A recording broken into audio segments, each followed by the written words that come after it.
Donc on va recevoir une actrice et dramaturge sensationnelle. On peut la découvrir en ce moment au théâtre dans une pièce dont le nom sonne comme une injonction « Va aimer ». Et nous, on aime sa folie, on aime son univers.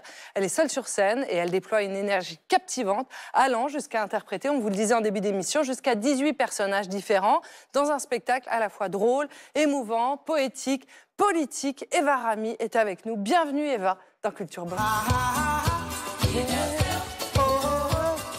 Salut, comment ça va? Bienvenue Eva. Bienvenue Eva, installez-vous. 18 personnages. Ouais, c'est complètement fou. Oh là là. Mais là, d'abord, on vous accueille sur Toda Menina Baiana, chanson brésilienne, évidemment du grand Gilberto Gil, sur laquelle vous adorez danser en même temps. C'est vraiment, voilà, qu'est-ce qu'on peut faire d'autre? Ça déclenche quoi en vous, tout de suite? J'ai envie de sourire, j'ai envie de danser, et ça met la patate, quoi. Quand on n'est pas bien, je trouve qu'il y a un truc qui... C'est très bon. C'est la joie, ça. Gilberto Gil, c'est la joie. Très bonne recommandation. Dans quelques instants, on va parler évidemment de votre spectacle qui particulièrement intrigué, était très apprécié par la rédaction de Culture Box. Mais d'abord, on a un rituel dans l'émission. On aime savoir quelque chose de nos invités qu'ils n'ont pas dit ailleurs. Sauf que vous racontez plein de choses justement sur scène.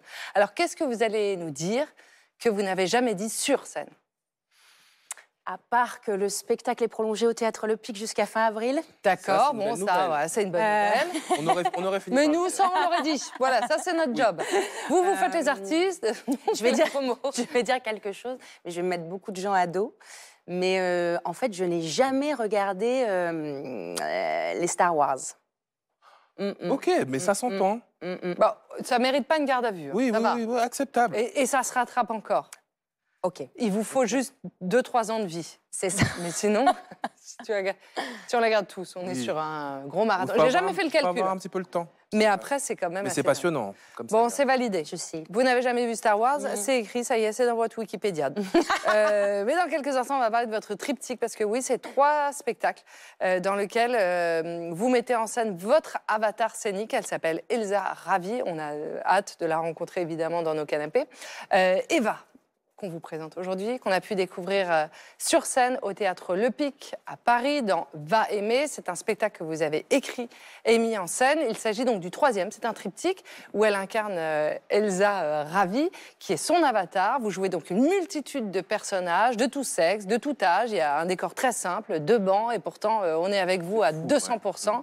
Va aimer, dont on en a compté 18 des personnages. Je vous propose de regarder un extrait du spectacle. Vous y incarnez donc 4 personnages. Il y a Elsa, sa mère, sa grand-mère et son psy. Mais vous croyez vraiment que vous allez m'apprendre quelque chose sur ma petite fille? Mais moi, j'ai choisi son prénom, monsieur.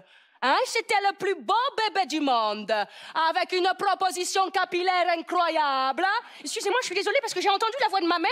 Mais maman, mais qu'est-ce que tu fais là? Mais c'est pas vrai. Excusez-moi, je suis au bout du rouleau. Est-ce que je peux m'asseoir juste 2 petites secondes? Eh bien, c'est-à-dire que... Merci beaucoup.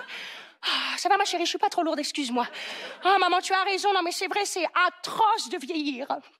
Ça va, ma chérie? Oh, alors, docteur, en plus, qui est dingue, hein, je peux vous le dire, mais plus ma fille devient belle, et plus je me sens moche.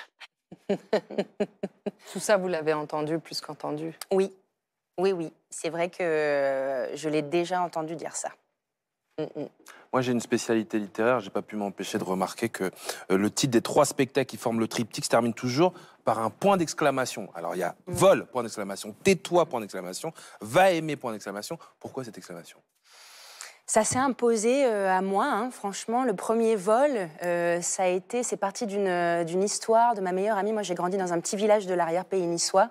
Et il y avait une petite ferme avec des poules. Et un jour, mon amie d'enfance, que je fais d'ailleurs dans Va aimer, a pris cette poule et l'a envoyée en l'air en criant « Vol !» Et elle est tombée dans un enclos où il y avait un gros cochon qui l'a mangée en 2-3 secondes. Et en fait, cette image-là m'est restée et m'a traumatisée. Ouais, c'est assez traumatisant. Et du coup, c'est vrai que c'est parti de là. Et en fait, après, à partir de là, c'est vrai que les autres ça s'est imposé à moi. Mais c'est un peu ces injonctions-là. C'est ce qu'on se dit, ce qu'on nous dit, Et en effet, ouais, comme un cri, quoi. Il y a de l'idée de la libération dedans. Et dans ce premier opus, Vol, avec un point d'exclamation, vous évoquiez votre passage de l'adolescence à l'âge adulte. Dans le deuxième, Tais-toi, avec un point d'exclamation aussi, vous racontiez vos premiers pas dans le monde du théâtre. Et dans le dernier chapitre, donc Va aimer, ça parle d'amour, ça parle d'amitié, de sororité, mais aussi de consentement, de violence sexuelle, de traumatisme. Lorsqu'on voit vos spectacles, on est assez troublé en tant que spectateur. Ah oui. Et donc, c'est pour ça que je vous demandais tout de suite, quand on vous a montré l'extrait, quelle était la part autobiographique. Est-ce que tout est autobiographique? Est-ce qu'il y a de la fiction dans vos spectacles? Est-ce que Elsa Ravis, c'est vous, en fait? Elsa Ravis, c'est un peu mon avatar scénique. Et moi, j'aime bien parler d'autofiction parce que je pars de faits réels. Et après, évidemment, pour des cohérences dramaturgiques, pour en fait, ce qui a pu m'arriver distribué dans la bouche d'autres personnages. Et inversement, je m'inspire aussi beaucoup des personnes de mon entourage, de ma famille, de mes amis. Mais en effet, oui.